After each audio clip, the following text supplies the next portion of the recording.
Saudi আরবের হারামাইন বিষয়ক general authority তথ্য জানিয়েছে গত বুধবারে যে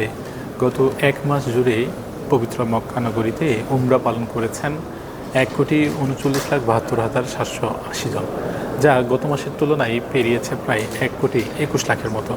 আমরা এই মুহূর্তে সেই পবিত্র যে মক্কা নগরী রয়েছে সেই মক্কা নগরীতে আমরা অবস্থান করছি এবং আপনাদেরকে একটু দেখানোর চেষ্টা করছি যে এখানে বিভিন্ন দেশ থেকে যারা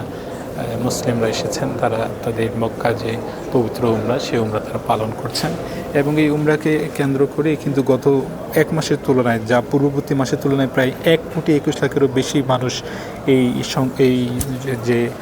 মসজিদুল হারাম এবং মসজিদুল নববীতে আগমন করেছেন এবং এ বিষয়ে মক্কার মসজিদুল হারামে নামাজ আদায় করেছেন 2,59,87,679 জন। এর মধ্যে মাতাব এলাকায় ছিলেন 1,04,89 জন, আর মাস জুড়ে উমরা পালন করেছেন 1,39,72,780 জন। একই মাসে মদিনার মসজিদে নববী যে রয়েছে সেখানে নামাজ আদায় করেছেন 2,32,96,185 জন। এর মধ্যে রওজা শরীফে ইবাদত করেছেন 9,12,695 জন। রাসূল সাল্লাল্লাহু আলাইহি সাল্লাম ও দুই সাহাবী আবু বকর ও উমর রাদিয়াল্লাহু আনহু এর রওজায় সালাম পেশ করেছেন 23,63,325 জন।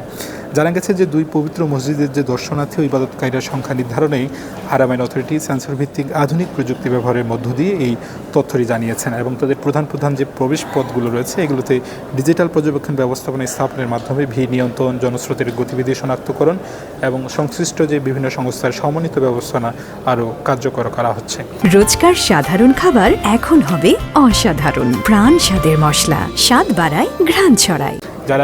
যারা এখানে পবিত্র উমরা পালন করার জন্য এসেছেন তাদের যে মুসলিমরা তারা সবারই প্রত্যাশা যে তারা তো নিজ দোয়া করছেন, পাশাপাশি বিশ্বের মুসলিমরা যাতে করে ভালো থাকেন এবং যারা রয়েছেন যে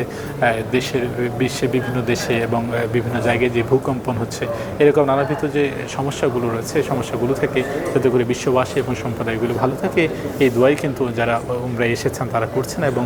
সবাই এই উমরা শেষ করে তারপর আবার নিজ গন্তব্যে সেই গন্তব্যে ফিরে যাচ্ছেন।